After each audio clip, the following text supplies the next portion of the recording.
After the college entrance exam, my first love, Sophia Taylor, who should have been the top scorer in the prefecture, jumped from the rooftop. She was wearing a school uniform washed until it had turned pale, clutching the admission notice torn apart by her stepmother. And I could only cry myself into fainting at the funeral. Now I've been reborn and returned. When I open my eyes, it is the eve of the 2003 college entrance exam. This time, I didn't tell her I like you again. Instead, in front of the whole school, I cornered her domineering stepmother at the school gate. From today on, I'll take care of her. If she fails to get into university and ruins her future, I'll make you pay. There'll be no getting away from it. There are 100 days left until the college entrance exam. In the sweltering auditorium, Principal Wilson stood on stage, full of passion, and the students below seemed pumped up, their shouts deafening. But my gaze was fixed, unshakably, on the girl standing at the podium as the student representative, Sophia Taylor. She wore a school uniform washed so often it had faded to near white. She was so slight a gust of wind could topple her. She gripped her speech manuscript tightly, her knuckles whitening from the strain. It would be these very hands that, months later, would clutch at a torn-apart Stanford acceptance letter. Then, I leapt from the rooftop 30 stories high. My heart felt as if an invisible giant hand had gripped it, aching until I could barely breathe. In my previous life, I could only cry myself faint at her funeral, and for every late night in the following decade plus, be consumed by endless remorse. Now, I have returned to 2003 before all the tragedies happened. After the oath-taking assembly, the crowd poured out of the school gates like a tide. I spotted the middle-aged woman waiting at the gate immediately. Linda Miller, Sophia's stepmother. You brat. Dawdling around. Don't you know how to go home and cook? A string of harsh jeers rose. Linda Miller grabbed Sophia's arm and stared greedily at the envelope in her hand. I heard you got another scholarship. Hand it over. Your brother's tutoring fees need to be paid. Their classmates all cast different looks, some sympathetic, some disdainful, but no one dared step forward. Sophia's face was pale, her lips pressed so thin they had no color, and she kept her head down, trying to pull her hand back. This is mine. Yours? You eat at my house, live at my house. What part of you is yours? Linda Miller's voice grew louder, tugging at her like a shrew. The string in my mind called reason snapped with a pop. I was no longer the coward from my previous life who only dared hide in the corner and couldn't even say, I like you. I strode forward in large, rapid steps. Let her go. I shoved Linda Miller aside and shielded the frail Sophia entirely behind me. The surroundings went silent in an instant. Everyone stared at me in shock, including Sophia, whom I had shielded behind me. Linda Miller was taken aback for a moment, then put her hands on her hips and started cursing. You little brat. Who do you think you are? How dare you meddle in my business? I looked at her, my gaze so cold it felt like it could form icicles. She's a student. Her job is to study, not to be your babysitter, and certainly not your ATM. If you dare force her to drop out again, or take a single cent from her, I'll call the police right away and sue you for abusing a minor. Linda Miller was startled by my fury, but she quickly recovered and began to make a scene. Abuser? Who do you think you are? I worked hard to raise her this far. What's wrong with her helping out the family a little? It's only natural. Only natural. I snorted coldly. My voice was low but loud enough for everyone nearby to hear. No one can take away her right to an education. I stepped forward, almost face to face with Linda Miller, and said each word with deliberate emphasis. From today on, I'm in charge of her matters. If she fails to get into college and her future is ruined, I'll make sure you pay for it. The entire school gate was deathly silent. Linda Miller was frozen by the fierceness in my eyes, mouth agape, unable to spit out a single curse. I didn't look at her anymore, turned and took Sophia's cold wrist, and under the stare of hundreds of eyes, walked straight out. Behind us came Linda Miller's angry, increasingly distant curses. I walked a long way before I finally stopped. The wrist in my palm was still trembling uncontrollably. Sophia kept her head down, her long lashes hiding the emotion in her eyes, her voice as soft as a feather. Ethan, why did you do this? My voice echoed in the sweltering air. Sophia's lips moved, but in the end she still couldn't say anything.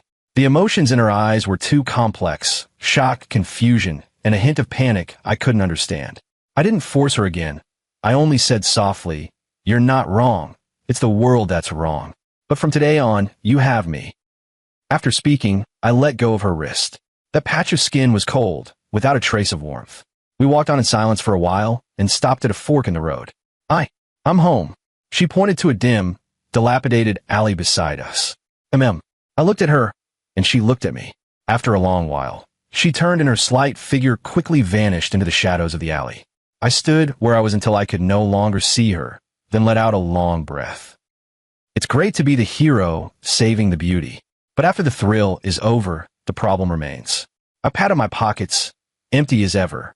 In my previous life, I was a programmer earning $1 million a year, but Ethan Johnson in 2003 had pockets cleaner than his face.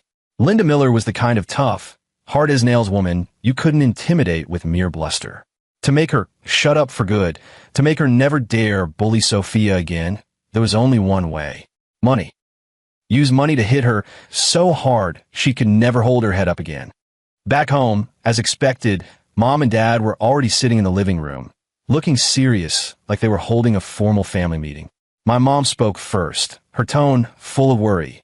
"Ethan, I heard from Aunt Maria that you got into an argument at the school gate, and you were holding on to a female classmate." My dad slapped the newspaper onto the table with a whap, stroked his beard and glared. "You are in your final year of high school. Do you understand what that means? And you still have time for those kinds of messy things." I didn't argue. I walked straight up to them and with a plop, sat down on the ground. Both elders were stunned. "Dad, Mom." I lifted my head, my eyes filled with an unprecedented determination. "I've figured out. I want to take the college entrance exam, get into a good university. Give me $800 US. I want to hire a tutor for extra lessons. With the last 100 days, I want to give my all." My parents were completely stunned, looking at each other in bewilderment. I struck while the iron was hot and signed a military-style pledge. "If I don't get into a top university, I won't spend a single cent of the family's money for the rest of my life. I'll go work on a construction site moving bricks as soon as I graduate high school."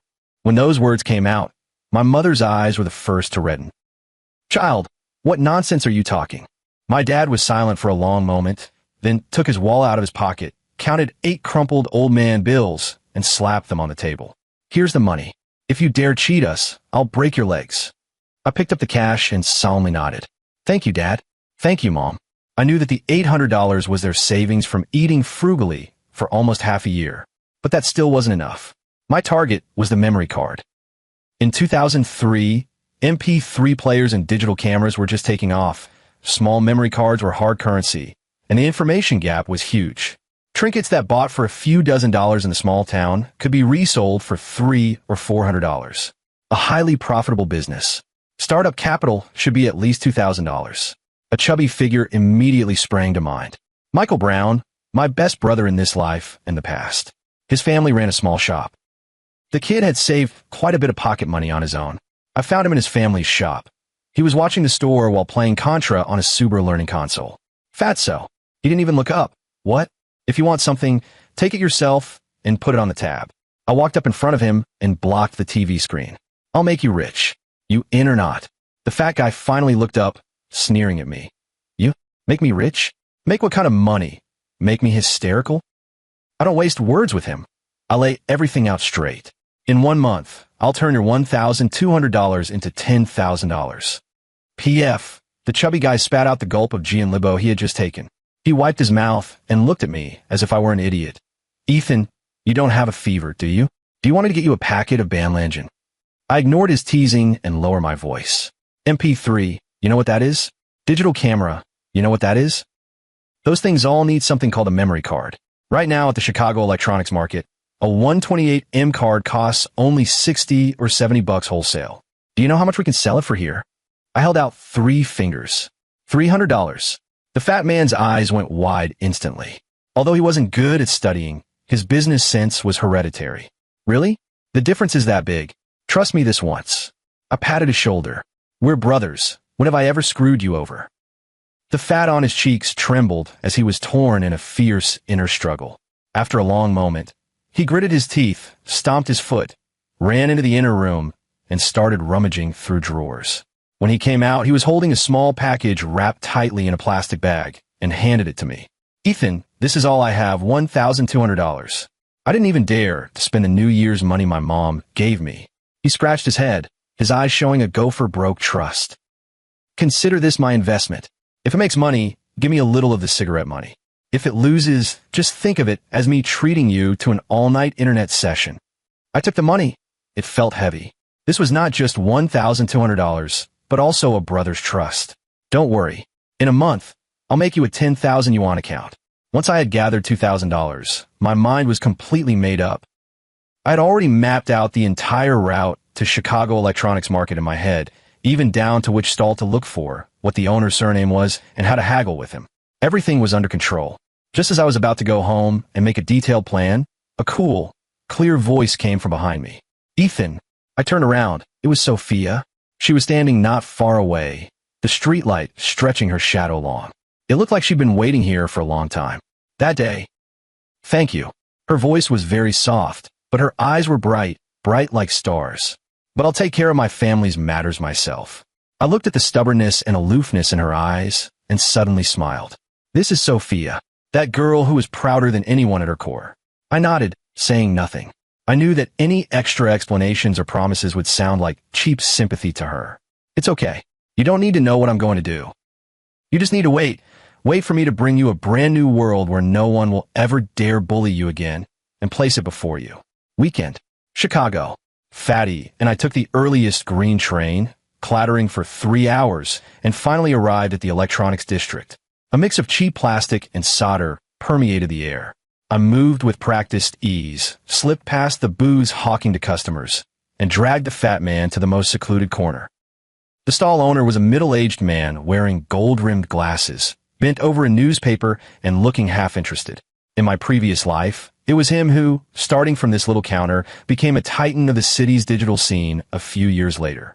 Boss, what are the prices for the 128M and 256M memory cards? He didn't even raise his eyelids. Not selling retail, only wholesale. We'll take them all. I slapped the envelope with $2,000 on the counter. Only then did the owner look up, push up his glasses, and scrutinize the two of US and school uniforms. $2,000?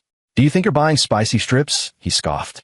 I didn't waste words with him and gave prices straight away. 128M, $60. 256M, $120. At those prices, I'll take them all. The mockery on the boss's face froze instantly. Those prices were almost exactly the bottom price he had just paid for the stock in Los Angeles. No one could know them except him. He stared at me intently, his eyes full of curiosity and astonishment. After a long moment, he exhaled a smoke ring. Kid, what line of work are you in? I smiled. The path of studying. I'm about to take the college entrance exam, trying to earn some tuition. In the end, he nodded at the money on the table and slid 2 dust-covered cardboard boxes out from under the counter. $2,000 bought a large, heavy bundle of memory cards. On the train back, the fat man was so excited that the fat on his face trembled. Ethan, is this it? This is only the beginning. Back at school, Fatty's snack shop became our secret base. I was the one who spread the news. Senior Ethan has a hookup for cheap memory cards, a third cheaper than what's on the market. In 2003, owning an MP3 player made you the coolest kid in school. And memory cards were the hard currency of all hard currencies. News spread from 1 to 10, 10 to 100. It took only 3 days. The threshold of the small shop was nearly worn through from people stepping over it. Those usually arrogant big shots were now all clutching cash, crowding in front of Fatty, calling him Brother Brown with every other word. After the last batch of goods was sold, Fatty and I locked the shop door and dumped a pile of scattered bills onto the table. We smoothed them out one by one and counted them. $13,000, a thick stack, giving off the scent of ink. 110, 100, 1,000, 10,000. The fat guy counted the zeros, his tongue getting tied, his eyes bulging like copper bells. Ethan, we're rich. We're rich. He suddenly grabbed me, almost choking me. I pulled out $7,000 and pushed it toward him. As promised, half each. The fat man froze, the ecstasy on his face slowly fading. He shoved the money back, his expression more serious than ever. Ethan, I can't take this money. I know you're about to do something big. Keep the money for now. Consider me a partner. From now on, if you tell me to go east, I will never go west. I looked at him, feeling a warmth in my heart. This is what brothers are for. I didn't act pretentious anymore and took the money back. However, trouble still came knocking.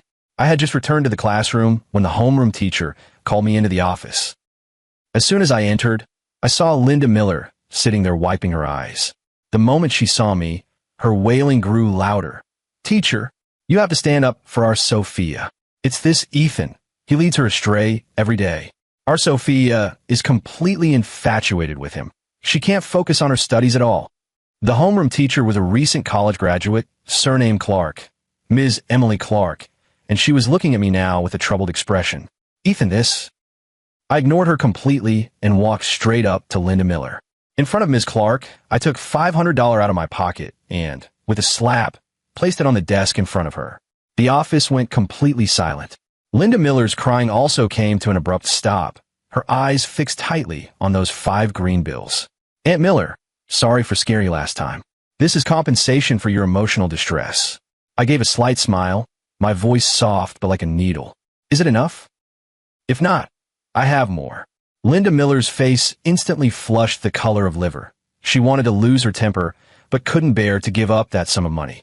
I turned to the stunned Ms. Clark, speaking earnestly. "Ms. Clark, I'm not leading Sophia astray. I'm helping her.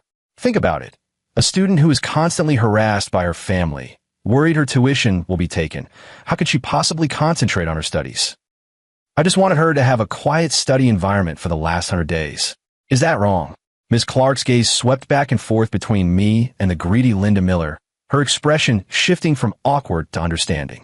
In the end, Linda Miller, under everyone's eyes, grabbed the $500 on the table, shoved it into her pocket, and slunk away. But the look she gave me as she left was full of unwillingness and an even stronger greed. I know. Peace bought with money is only temporary. The fish have already tasted the sweetness of the bait. Next, it's time to haul in the net. I had to set a trap, one that would keep her from ever recovering. I didn't go home after leaving the office. I waited for her at the alley entrance she uses to go home, the one by Sophia's place. She walked slowly, her head hung low, like a frightened fawn. "Sophia." She shuddered, looked up, saw it was me, and her expression dimmed again. "Thank you for what happened today." There was a weary resignation in her voice. I didn't respond to her, but instead took a thick brown paper envelope from my pocket and handed it to her. The envelope was heavy. She looked at me in puzzlement. "This is $5,000. Her pupils suddenly contracted, as if burned, and she stepped back sharply. "I can't take this. This isn't for you." I looked into her eyes, speaking each word slowly. "This is a loan. Pay me back when you get into college and make something of yourself." I shoved the envelope into her arms. "Take this and go home. You don't need to do anything. Just without making it obvious, let her see this envelope. Let her know that you have money now." She clutched the envelope tightly, her knuckles white, her lips moving, but she couldn't get a word out. She didn't understand, but she didn't need to understand. She only needed to be a rope that lured the snake out of its hole. And I was the snake catcher hiding in the grass. The plan went more smoothly than I had imagined.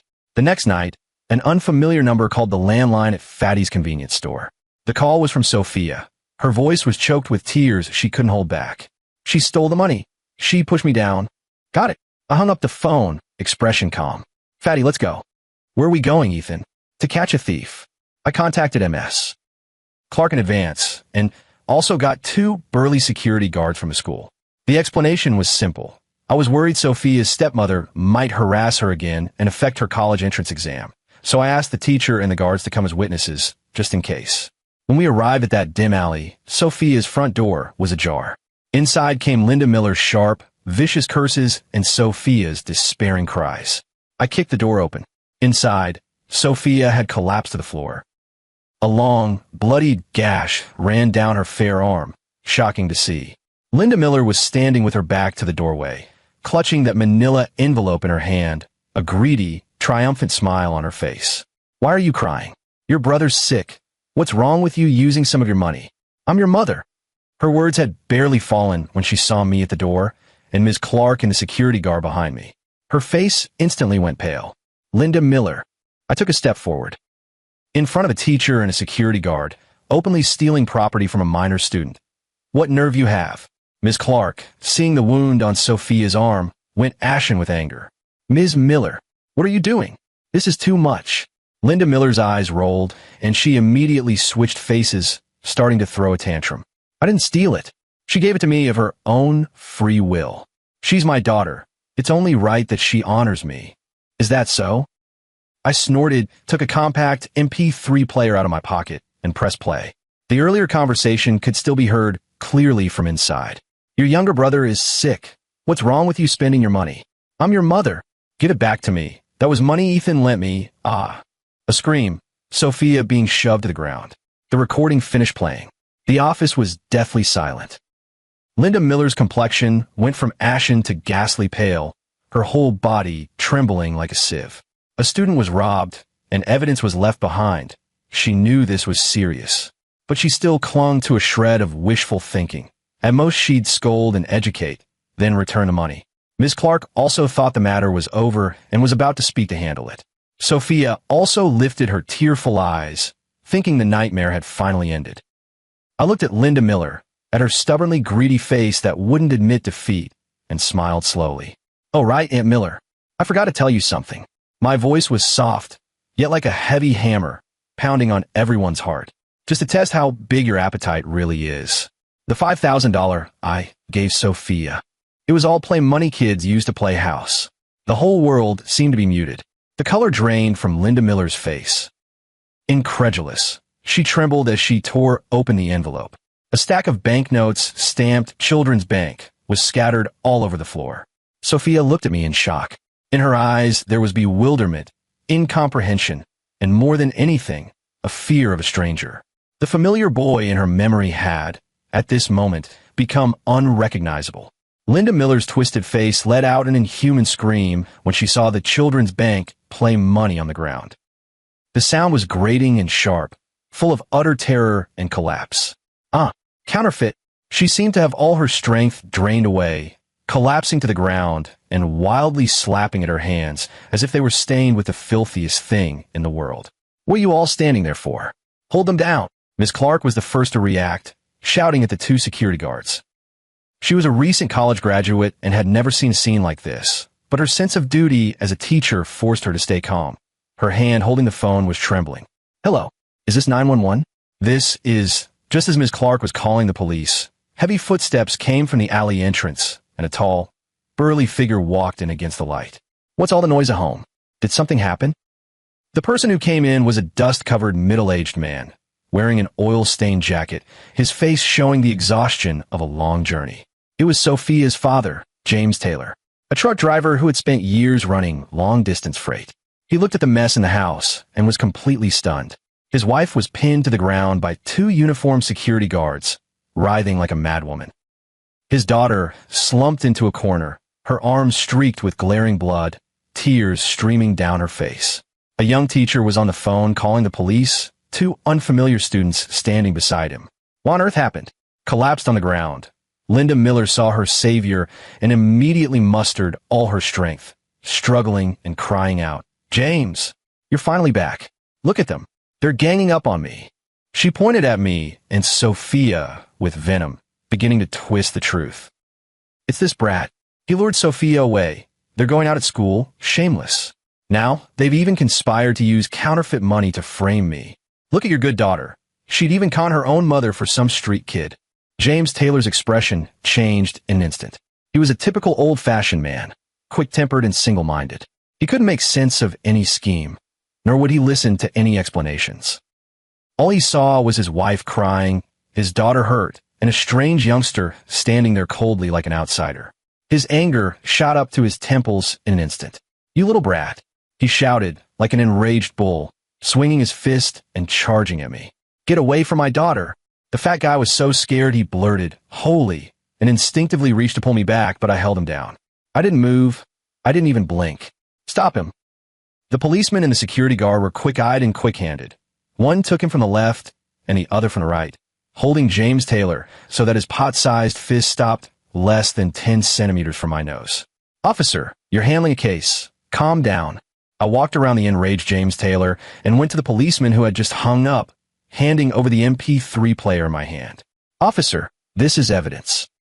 My voice wasn't loud, but it clearly rose above all the noise in the room. Linda Miller has long been abusing and extorting her stepdaughter Sophia's tuition and living expenses. Today, she even openly committed robbery and caused Sophia to be physically injured. These actions have seriously affected her preparation for the college entrance exams. I believe the law will deliver a fair verdict.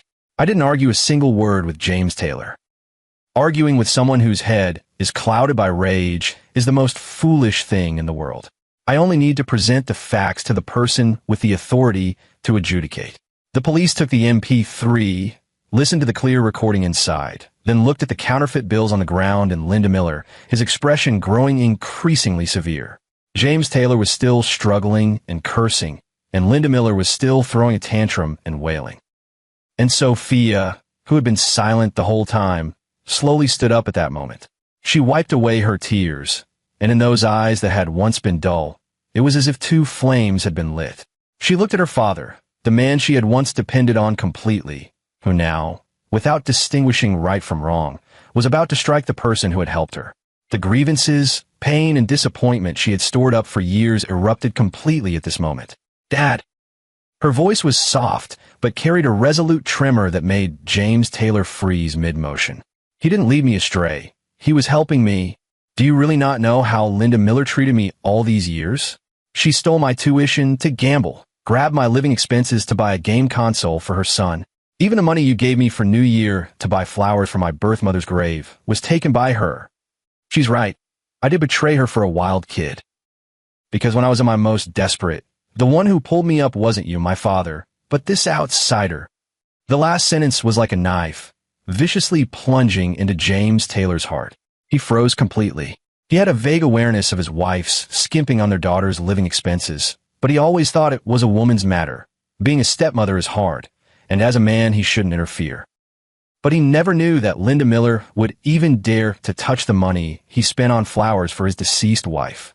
He stared blankly at his daughter, who was sobbing uncontrollably, then at the glaring counterfeit bills on the ground, and then at his wife, whose eyes darted and who had instantly lost her nerve. The surge of anger in his mind felt as if a basin of ice water had been poured over him from head to toe, extinguishing it in an instant. In its place came a bone-chilling cold and overwhelming confusion. "All right, the evidence is solid. We'll take them in for questioning." The policeman put away his MP3 and said coldly to Linda Miller, "If you have anything to say, you'll say it back at the station." Linda Miller, as she was taken away, still cursed unwillingly. "Sophia, you ungrateful bitch. I hope you die. James Taylor, I'm not done with you." The sharp voice faded at the mouth of the alley, and the house fell into a death-like silence.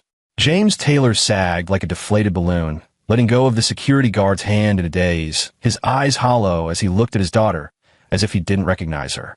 I walked up to him and looked calmly at the man who had aged 10 years in an instant. "Uncle Taylor, there are fewer than 100 days left until your daughter's college entrance exam. This is the most important battle of her life. What she needs now is a father who can shield her from the wind and rain, not another storm." After speaking, I didn't look at him again and turned to Sophia. Her expression was complicated, grateful, bewildered, and with a lingering trace of fear toward my methods. I didn't explain anything. Focus on studying. After saying that, I patted the chubby guy beside me who had long been staring dumbfounded. "Let's go." We both turned and left, leaving this broken home, whose sores had just been ripped open, to the father and daughter. Coming out of that alley, a gust of night wind made the fat man shiver. The way he looked at me was like he was staring at some prehistoric beast. "Ethan," he called me you for a long time, and finally blurted out a sentence. "You're truly a devil." I smiled, took out the last Red Pagoda Mountain cigarette from my pocket, and lit it. Devils can make money. The fat man fell silent and simply followed behind me. That scene just now hit him too hard. For everyone who was innocent in that era, it was a huge shock. I exhaled a ring of smoke. The smoke curled under the streetlight. "Fatso, remember I told you before? Are we going to pull off something big?" He paused. "Isn't the memory card big enough?" That was just an appetizer. I stubbed out the cigarette, but on the trash can. "Next, we need to earn enough money to buy a house." The next day, I dragged Fatty and ran all over the city's drugstores and wholesale markets for protective gear. "Ethan, are you crazy? Why buy so many masks and disinfectant? Our little neighborhood shop. How many people would want to buy this?" The fat man looked at the tiny storage room at his little shop, packed full with boxes of blue masks and huge barrels of 84 disinfectant, and his face went pale. These things had eaten up most of the profit we made reselling memory cards. A full $15,000. Trust me, it's the right move. I couldn't explain to him what atypical pneumonia was, what SARS meant. All I could tell him was that within half a month, these things would be worth more than gold. The fatty was skeptical, but chose to believe me nonetheless. 1 week later, on TV news, reporters wearing masks began to appear, reporting on atypical pneumonia in some southern region. At first, nobody took it seriously. 2 days later, the school began taking students' temperatures every day. The atmosphere on the streets visibly grew tense. 2 more days passed.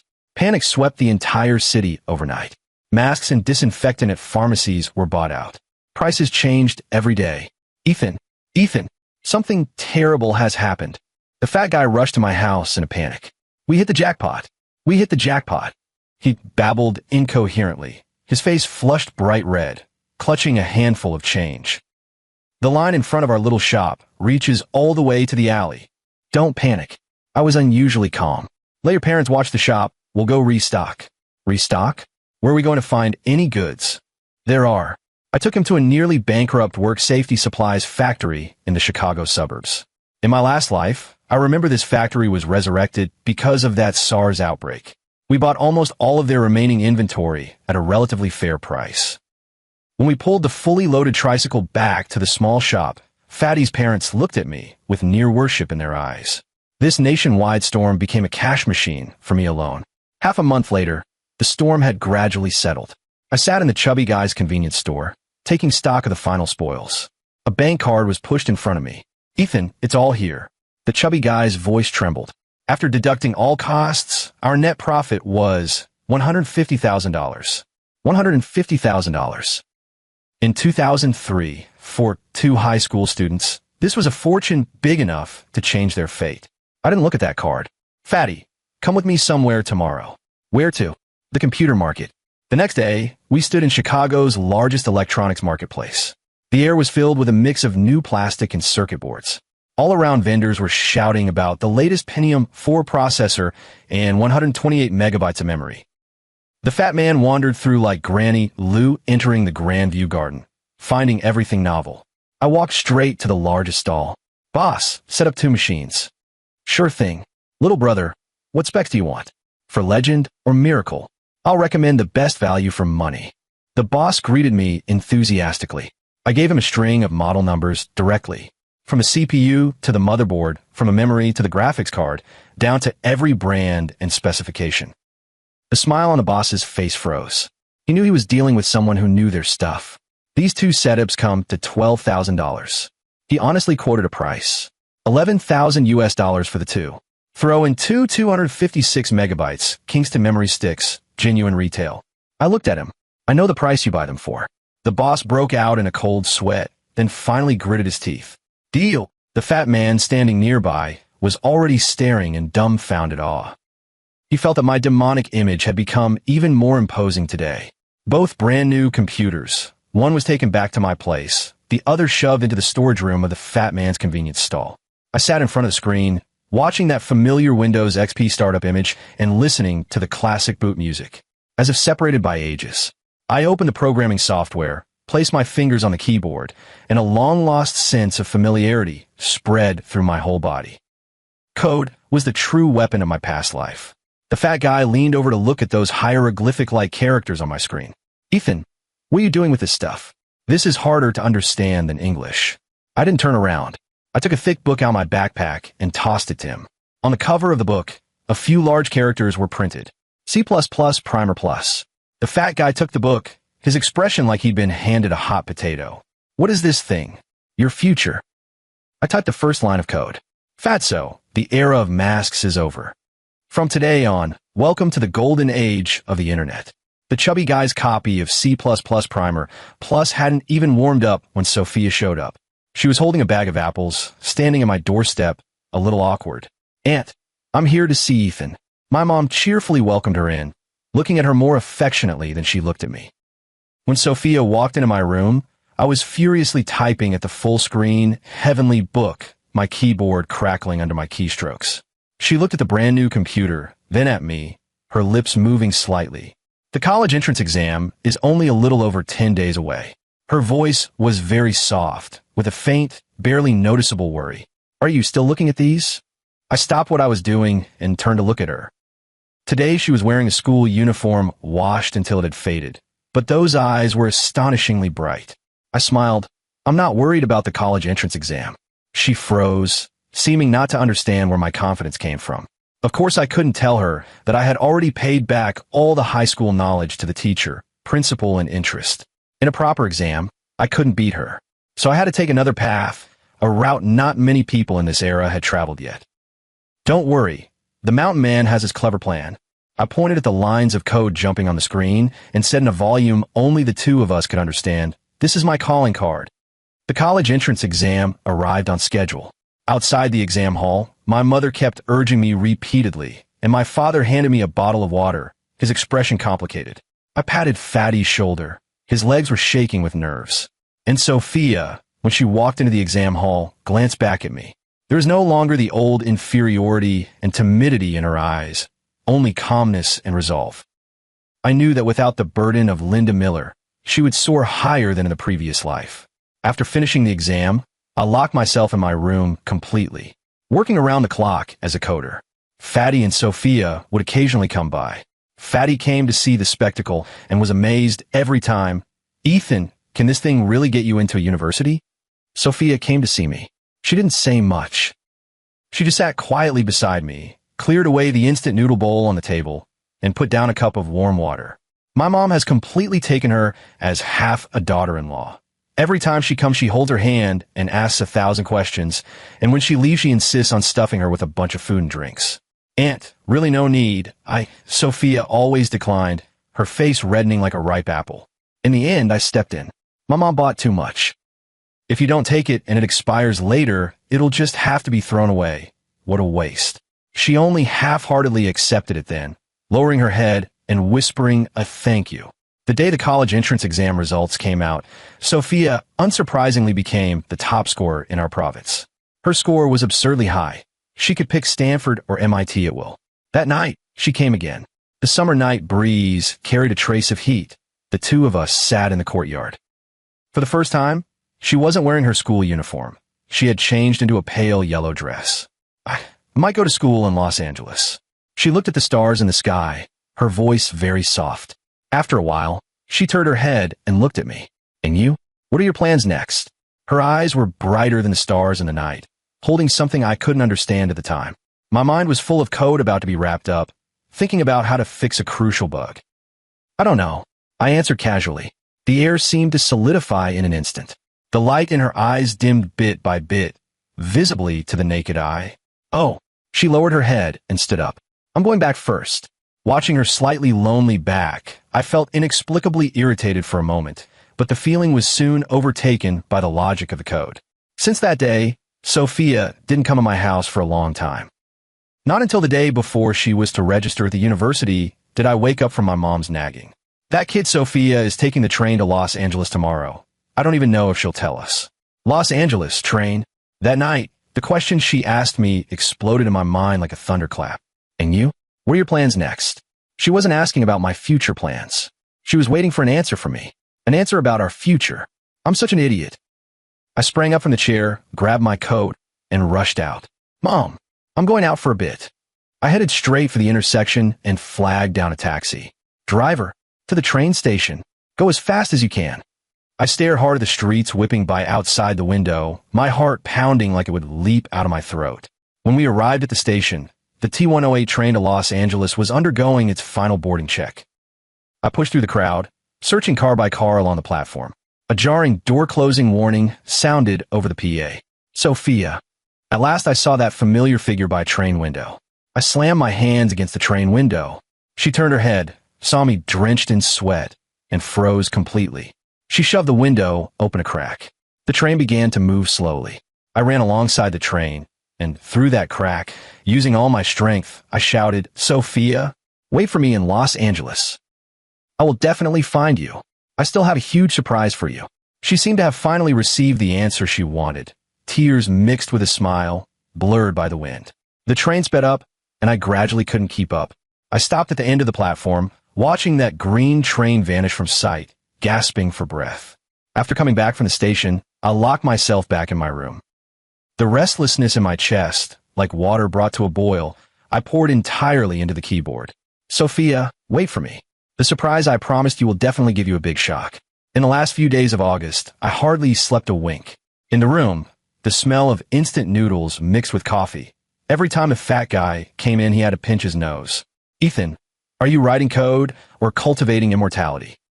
He pointed at the cascade of characters rolling down my screen, his face full of bewilderment. I ignored him and pressed the final enter key. The whole world fell silent in an instant. Done. I launched the test program. When the progress bar representing the data transfer jumped from 0% to 100% in what was almost a teleportation, the soda in the fat guy's hand clattered to the floor. Wow, what the hell? He rubbed his eyes and leaned toward the screen. Ethan, this thing of yours. Did it bug out? Why is it running so fast? This isn't a bug. I leaned back in the chair and let out a long breath. This is black technology.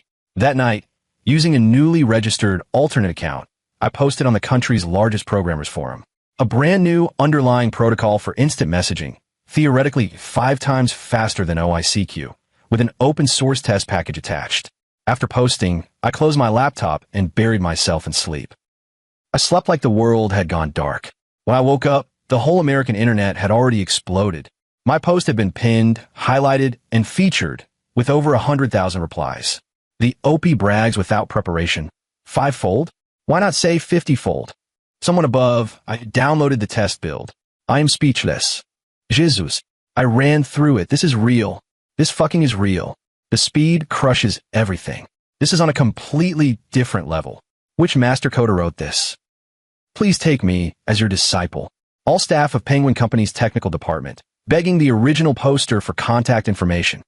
The fat guy held his new computer and read these comments to me one by one, trembling with excitement. Ethan, we're trending. Don't rush. Let the bullets fly a little longer. I dialed Fatty's house number and got Sophia's door number. The phone rang for a long time before it was picked up. Her familiar voice, with a hint of uncertainty, came through. Hello, it's me. There was a long silence on the other end of the line, only her slightly hurried breathing audible. I'm almost done, I said. Wait for me, it'll be soon. Her voice was very light, like a feather, yet it punched a hole in my heart. After hanging up, I told Fatty, get ready, we've got guests coming. 3 days later, 3 black Audis stopped at the entrance of our alley. A few middle-aged men in suits, under the bewildered gaze of the fat guy's parents, knocked on our door. I recognized the one at the head of the group. He was Mr. David Smith, the number 2 figure at Penguin Company whom I had seen countless times in financial news in my previous life. Ethan Johnson, right? He looked at me, his eyes betraying unmistakable shock and admiration. We verified your protocol, an epic masterpiece. I said nothing, just pulled the fat man over to my side. This is my partner, Michael Brown. The fat man was so nervous his palms were sweating, but he straightened his back. We won't buy it outright, I said bluntly. Only a license. An annual licensing fee of $1 million. In addition, we want 1% of Penguin's dry equity. Mr. David Smith's smile froze. The people behind him inhaled sharply. A high school student, daring to ask for Penguin shares with such an outrageous price? Ethan, this price? You're not buying code. I cut him off. You're buying time. The next 5 years, your unassailable dominance in instant messaging. If I can write the first one, I can write the second. You don't need it. There are plenty of people who want to use it. The negotiations were tough, but in the end, they agreed. When the first $1 million licensing fee was deposited into our newly opened joint account, the fat guy stared at the bank's text notification and counted it over and over 4 or 5 times. Ethan, are we millionaires? This is only the beginning. I patted his shoulder and pulled another stack of documents out of my backpack. These are the company registration materials. I've already thought of the name Singularity Technology. From today on, you are Mr. Brown. Your task is to spend this money, hire people, and buy the best equipment. The fat man looked at me, his eyes full of bewilderment and adoration. What about you? Ethan? Me? I smiled. I'm going to cameo as a teacher. Mid-September, Los Angeles. The weather was slightly cool, and the plane tree leaves were beginning to yellow. From a distance, I saw a girl wearing a pale yellow dress, holding several books as she walked out of the dormitory building. Sunlight fell on her, as if gilding her with a rim of gold. She kept her head down, seemingly lost in thought, not noticing the person standing ahead, until she walked up to me. This classmate, the computer class, invited a handsome male teacher today. Aren't you going to go take a look? She finally looked up. At the moment their eyes met, the book in her hands went fluttering, scattering all over the floor. This time, shall I intervene in your life? Sophia's eyes were wet, but there was a faint smile at the corner of her mouth. Do I have the right to refuse? No,